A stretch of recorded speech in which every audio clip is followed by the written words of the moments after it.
Well, let's talk about what's going on in Kenya because, it's our country. We can't say that we don't have to talk about it. I know there's some few friends of mine that come from the other parts of the country who always tell me like to keep the politics away from me because it was affecting them.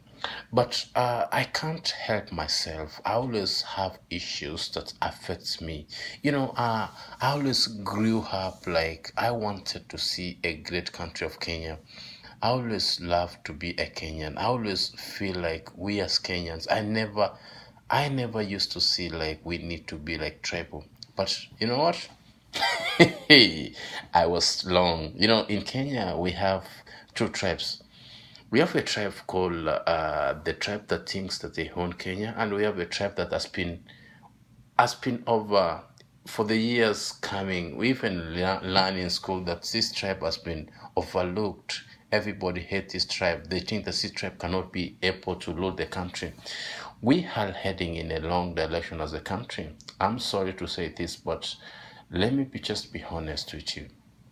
The people of Central Kenya, they have a tendency of thinking that their own should be the president, and that's the fact.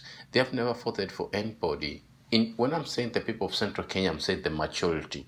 There's some who have voted for some people, but if we look from independency, the people of Central Kenya who are perceived to be the largest tribe in Kenya, they have been voting for one candidate of their own since we gained our independence in 1964. Like I said before, we have been witnessing this time and again, one community from another region of the country being looked at. I don't come from that community, but as a Kenyan, actually, I'm much related to the people of Central of Kenya because I come from a tribe that is related to the people of Central Kenya, but I'm not going to favor them on this. I want to tell Kenyans this one. The sham election we have witnessed, the irregularity that we are witnessing in Kenya is something that is going to come into our generation, and we will be responsible for whatever we post on social media, for whatever we talk on social media. We will become responsible. Somebody will come and ask, why didn't you guys come up and say that whatever happens in Kenya should not, in the first place, should not happen in Kenya? For example, why should we have a place in this modern history that you can't have free and fair election? Why should we league election in the first place? Why can't we allow the people, we the people Kenyans, to choose the perfect person we want to lead in this country? Why do we have to steal? If Kenyans have said they want to support the one tribe that they want to support, why do you think that tribe from Central Kenya is the one that need to be the leader, to be in the leadership position in Kenya? I'm sorry to say this, but I'm so pissed off. And for me right now, if you ask me from bottom of my heart that are you playing for peace in Kenya, I will tell you this. I'm playing no bloodshed, but I don't want any stability in Kenya. That's what I'm telling you right now. We need to have a civil revolution, that we need to have a revolution to solve our issues in Kenya. If we can't have a revolution right now, there's no way we can save Kenya. And that's my opinion. I'm entitled under the constitution of Kenya to have my opinion. In Kenya, I don't want to have a genocide in Kenya. At the same time, I don't want to have a collapsive system in Kenya that abandon its people, collapsing everything, misappropriation of public resources. That's what we don't want to have it. In Kenya right now, if you ask me a question like, Obed, who are you going to support? I'm going to tell you right now, I'm not supporting for the peace.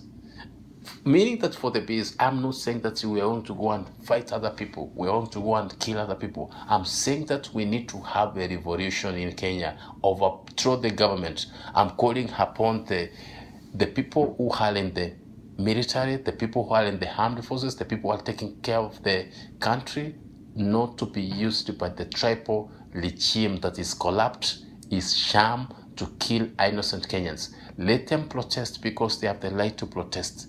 Don't kill an innocent person. We have a constitution. Everybody can expose their own lights. We in America, actually, I mean, guaranteed, I'm in a greatest country in the world, America. I love America to death. I can't lie to you. If somebody tried to tell me that are you going to Kenya or you are going to stay in America, I can tell you I will stay in America even if it's not my country. Because these people, they respect the individuals. They have the constitution. They respect the individual rights. They have the Second Amendment. They can go and protect themselves from the illegal government to try to destroy them. And that's what we need right now. We need to govern. We need to give the people of Kenya weapons so that they can protect themselves from illegal governments that try to destroy them. For me right now, I'm playing for a civil revolution in Kenya. Come on, Kenyans, let's have a civil revolution to overthrow the government and take control of the country, have leaders who take care of the country in a manner that we need to have a constitution that governs everything. We don't have to have a tribal government. I'm never tribal. I love everybody in Kenya. But whatever happens in Kenya right now, we need to come up and speak it up. Thank you again.